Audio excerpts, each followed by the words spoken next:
was cracking, big dogs?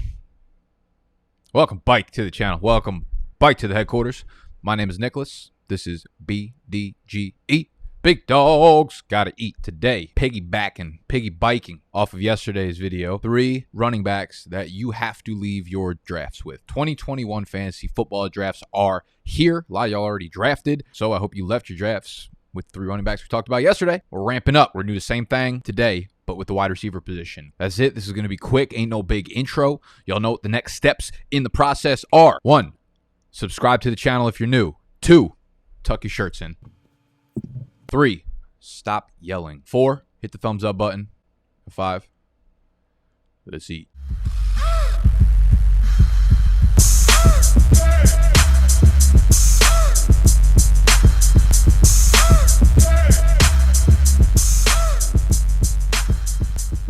This list is not really going to be in any particular order. If you guys have been following me this offseason, or if you've read the Bible, the Bdge Bible, you might have read the actual religious Bible. Good for you. Good for you. I don't care. But we're talking about the Bdge Bible, which is a big write-up that I do in our draft guide every summer, which you can cop on bdge.store right now. We go position by position, and we talk about the strategies and the trends and stuff that we've seen amongst all of the fantasy drafts that I've done over the last 5 or 6 months. And I'm very, very loud. I don't like to yell, but I've been loud about my approach to fantasy drafts, and it typically starts off with going running back heavy. The 3 wide receivers at the top of my draft rankings: Davante Adams, Stephon Diggs, and then like Calvin Ridley, Tyreek Hill. So I'm not going to waste my time talking about those 3. You know, maybe if you're like a little bit new into the fantasy space this year, right? A lot of new subs come on around this time of the year. So I think it might be worth mentioning Calvin Ridley and how he has a really realistic chance of finishing as the overall wide receiver 1, right? If you're just tuning into fantasy football, you might have missed a little bit of what's going on in the offseason in terms of the Atlanta Falcons and Julio Jones and all that shit. If you've been hanging around, this is not news to you, and you've heard this for the 500th time. To give you the quick synopsis on Calvin Ridley: 1, we have Julio Jones departing for the Tennessee Titans, which means Calvin Ridley takes over as the clear-cut alpha. Can he do it? Can he play against press coverage? Can he play against man coverage? Can he play against the top cornerbacks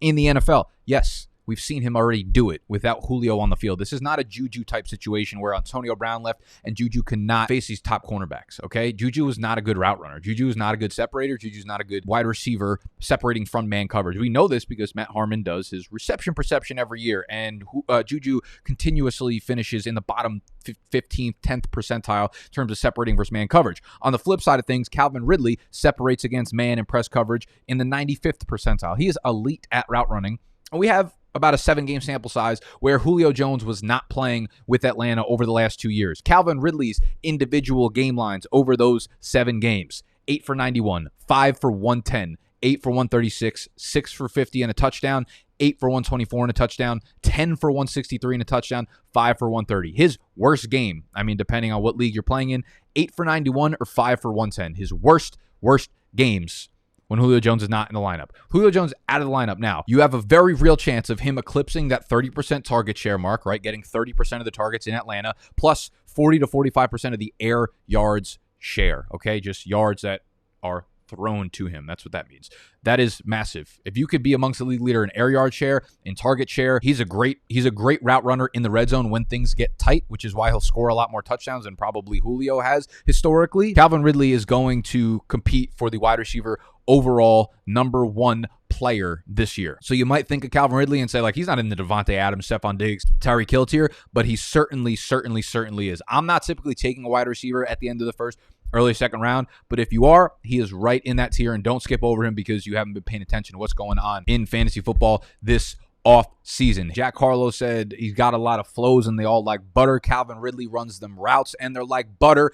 And you know what else is like butter? This shirt from Cuts. I don't know if y'all have heard of Cuts clothing. I am just a recent new fanboy of Cuts clothing because the fits is buttery. It's actually like perfect clothing for pretty much anything you're trying to do. If you're trying to film YouTube videos and yell at people, if you're trying to go to the gym, if you're trying to go to work, Cuts clothing is perfect for literally any occasion. And because they love you and because they love us, what we're doing over here, they gave us a discount code for 15% off. Use the code BIGDOGS, BIGDOGS on cutsclothing.com, cutsclothing.com/BigDogs. 15% off everything on the website. They've got beautiful, crispy, minimal, plain colored t-shirts, tons of different colors, a bunch of different styles as well. They've got hoodies on here, which I've been told I look pretty sexy in. Not going to force words down your throat, but if you don't fucking comment that I look sexy in this, we're going to have problems. Cuts Clothing, man, they're the real deal. They're a super flattering fit. They like, it transforms to your body. You might be a little bit thicker, you might be a little bit skinnier, but it makes you look like you're athletic. It makes you look like you're Calvin Ridley. It makes you look like you might be able to catch a ball if you played in an NFL game. All right, so Cuts Clothing, absolutely BDGE approved, which means it should be approved by y'all. Go check out cutsclothing.com. You're going to use the promo code BIGDOGS, Big Dogs, for 15% off your entire purchase. Cuts, let's go. Speaking of cuts, baby, Jacoby Myers is cutting up fucking defenses right now. I actually think Jacoby Myers might be my favorite pick in all of fantasy football right now. He might have the most skewed ADP in all of fantasy football right now, and he has been on an absolute rocket ship over the last month or so. His ADP has shot up from like 170. He's probably around pick 90 right now. He's almost halved his ADP over the last month because he has blown up in the New England Patriots preseason games. He has been the best receiver at camp so far, and when you start to look at everything, it makes more and more sense.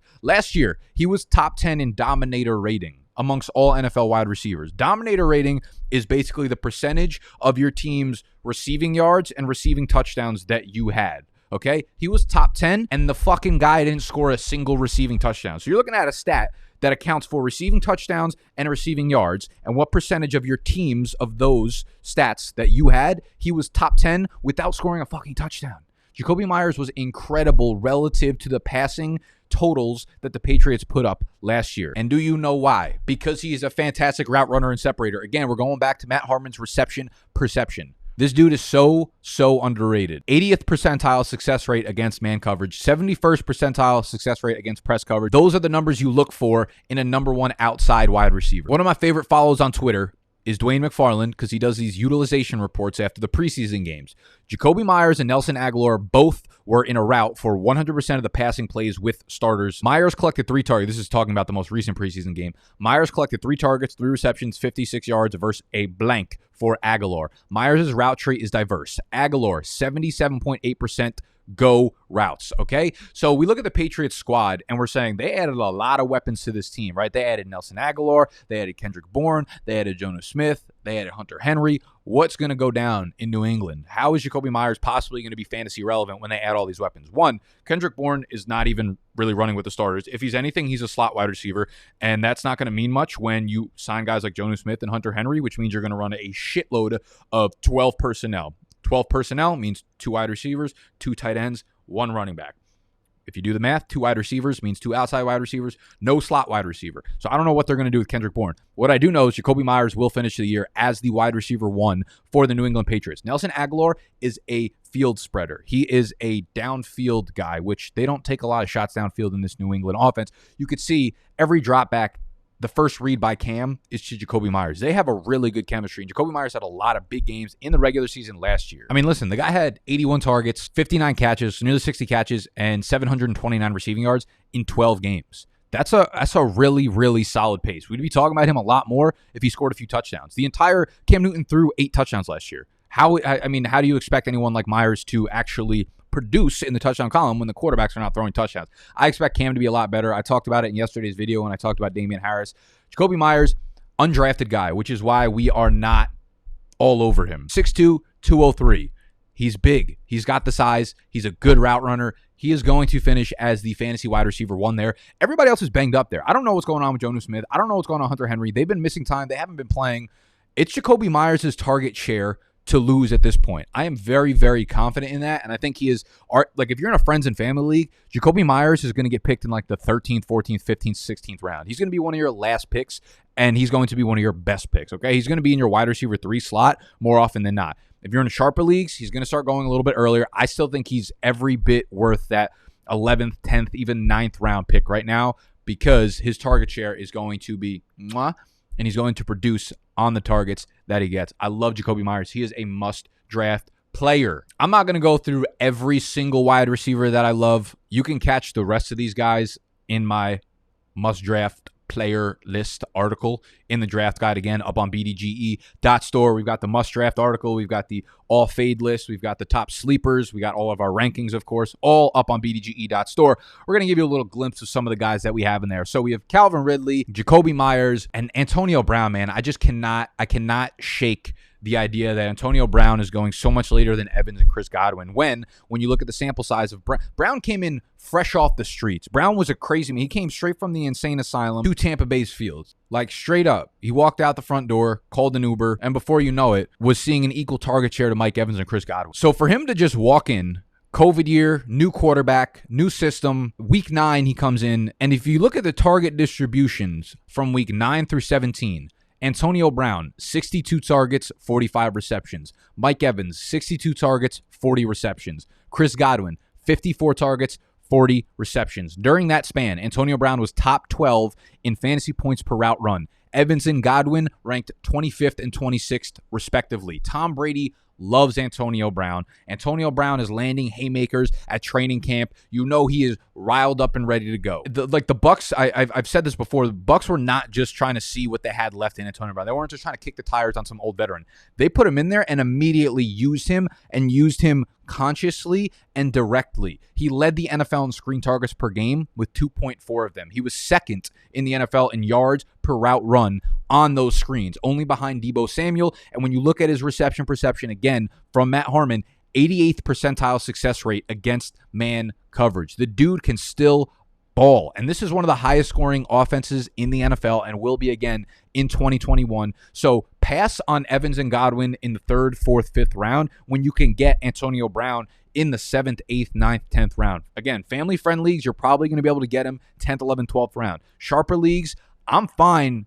End of the 6th round, you want to grab Antonio Brown. I think he's going to be like a rock-solid mid to low end wide receiver too, maybe flex play for you, but more often than not, I think he's going to put up some really, really big weeks from you, and he's going to be way stronger this year than he was last year because he's got the entire summer, he's got the entire year, and he has a starting role there. I'm really excited to see Antonio Brown get back to 85 to 90% of form that he used to be. So those are 3 dudes I absolutely love. I'm not going to say I'm not going to leave any drafts out because, again, like the Calvin Ridleys, like those guys in that area, I don't tend to go wide receiver early because the position is deep, because the way fantasy leagues are set up right now, the scoring differential from like wide receiver 10 down to 30 is not big at all. Therefore, there's no scarcity at the position. You can wait on wide receiver and still get a guy you're really comfortable starting into your lineup, where that's not the case with other positions. So just by a game strategy theory standpoint, I don't draft wide receivers early. But if I do, and Calvin Ridley falls later into the 2nd round, all over it. Smack that draft button.